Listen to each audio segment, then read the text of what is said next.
ये विद्यार्थियों वंदे मातरम। मैं कौशल उपाध्याय आज आपके समक्ष उपस्थित हूँ।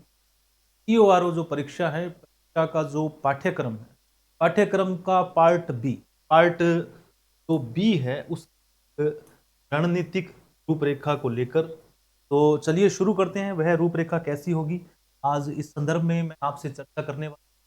लेकिन इससे पहले मैं आपको यह बता दूं कि इस परीक्षा के अंदर तो 20 प्रश्न, तो प्रत्येक प्रश्न का होगा, तो इसके अनुसार यह कुल 120 अंकों का है। इसमें वस्तुनिष्ठ प्रकार के प्रश्न इस परीक्षा के अंदर पाठ्यक्रम है। इसके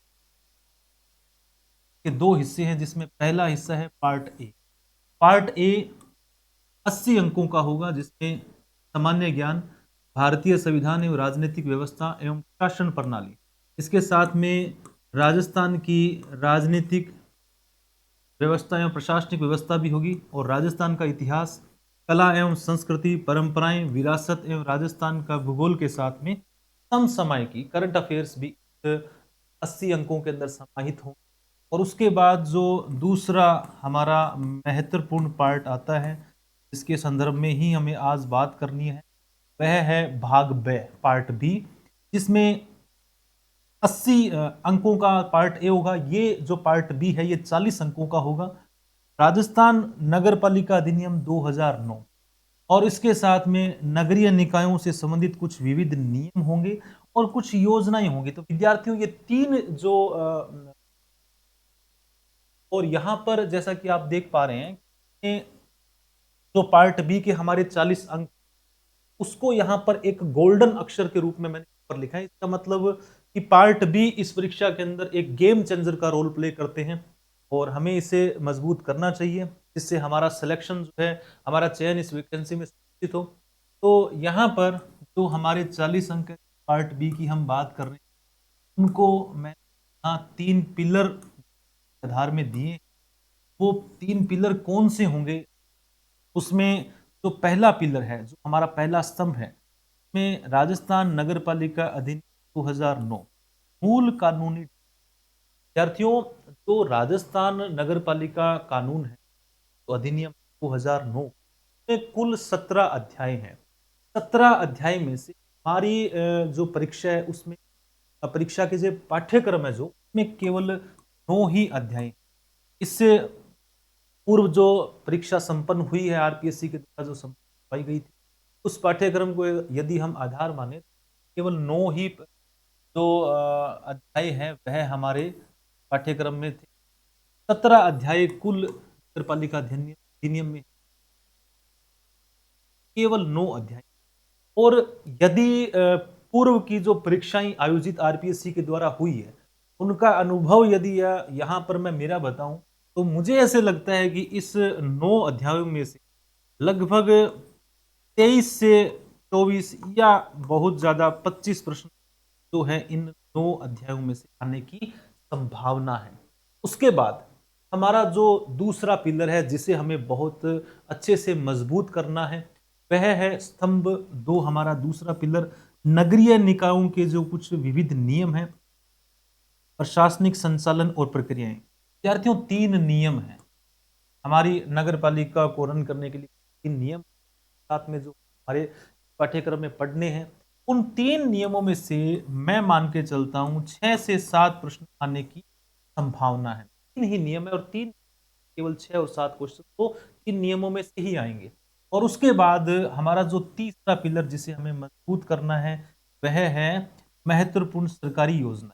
वो योजनाएं कितनी हैं? वो 8 योजनाएं हैं, और 8 योजनाओं से मैं मान के चलता हूं कि 9 से 10 प्रश्न आने की संभावना रहती।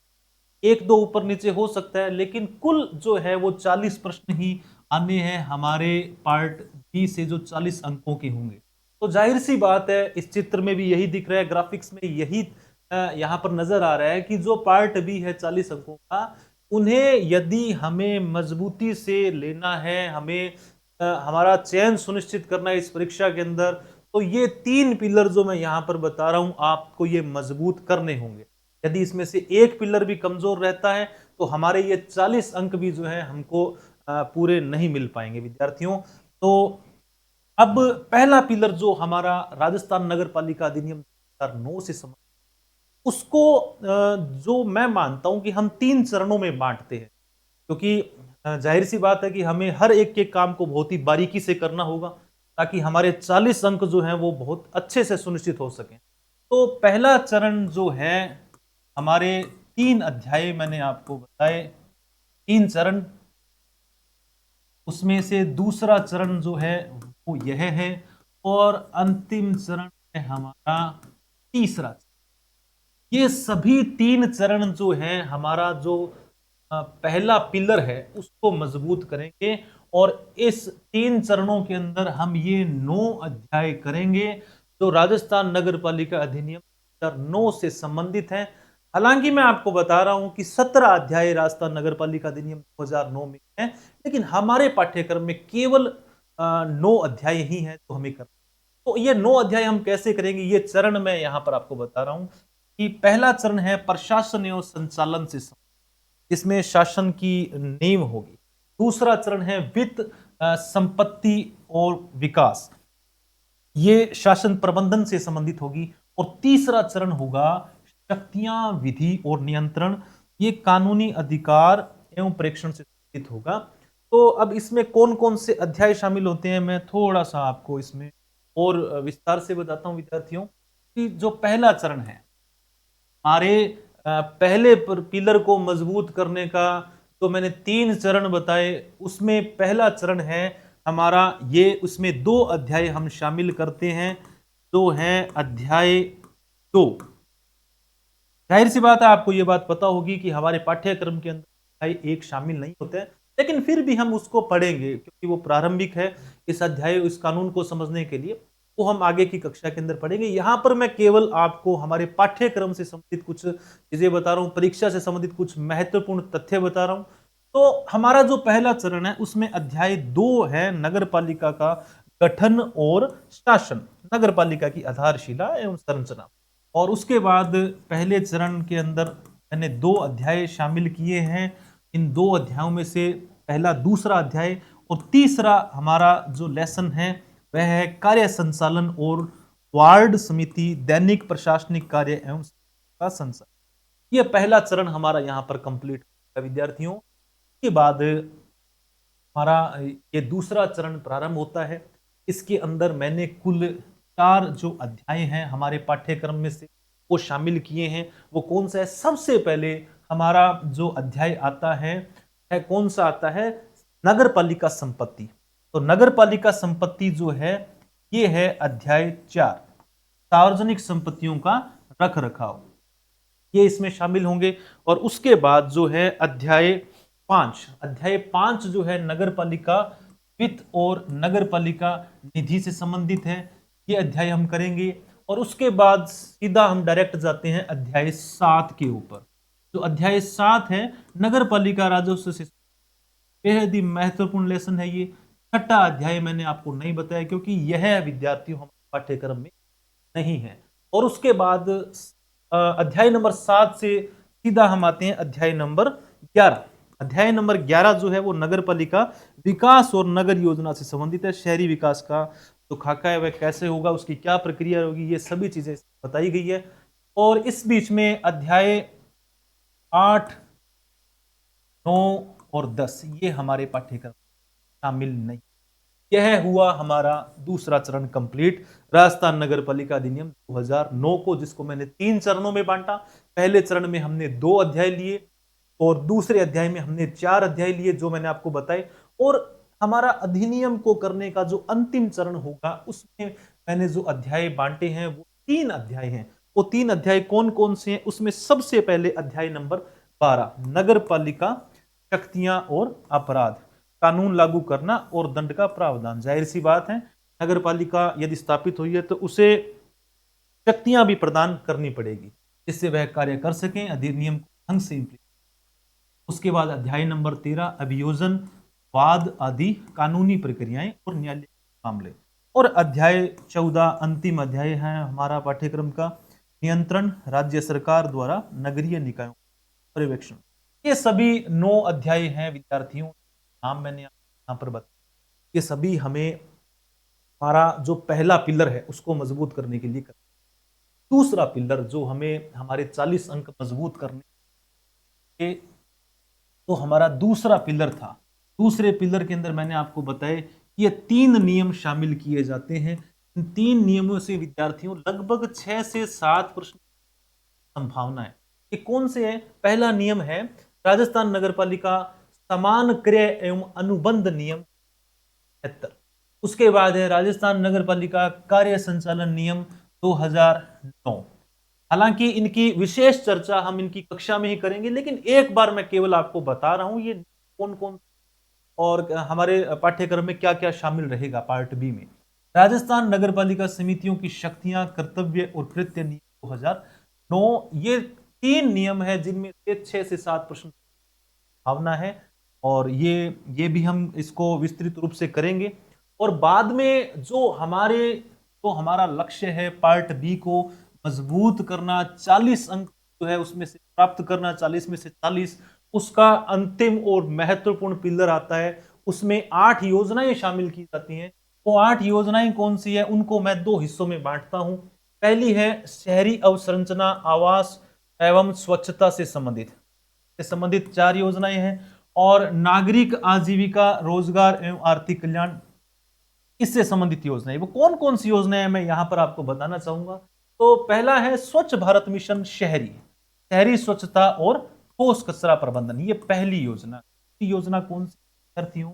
दूसरी योजना है प्रधानमंत्री आवास योजना शहरी, सभी के लिए आवास, आवास के लक्ष्य की प्राप्ति। इसके बाद है तीसरी योजना, योजना नंबर 3 है अमृत मिशन, बुनियादी शहरी ढांचा, सीवेज और जल आपूर्ति नेटवर्क। और चौथी योजना हृदय योजना, ऐतिहासिक और विरासत शहरों का संरक्षण और कायाकल्प। अब यहां पर हमारी अंतिम 4 योजनाएं हैं।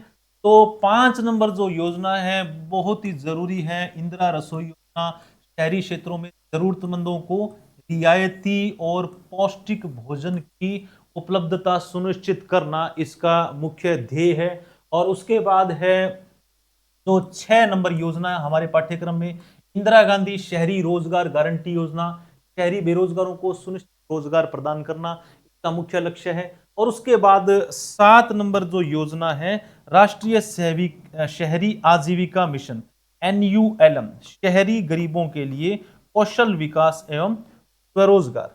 और अंतिम योजना जो हमारे पाठ्यक्रम में शामिल है वह है इंदिरा गांधी क्रेडिट कार्ड योजना, छोटे व्यापारियों और वेंडर्स के लिए ब्याज मुक्त ऋण सुविधा उपलब्ध करवाना।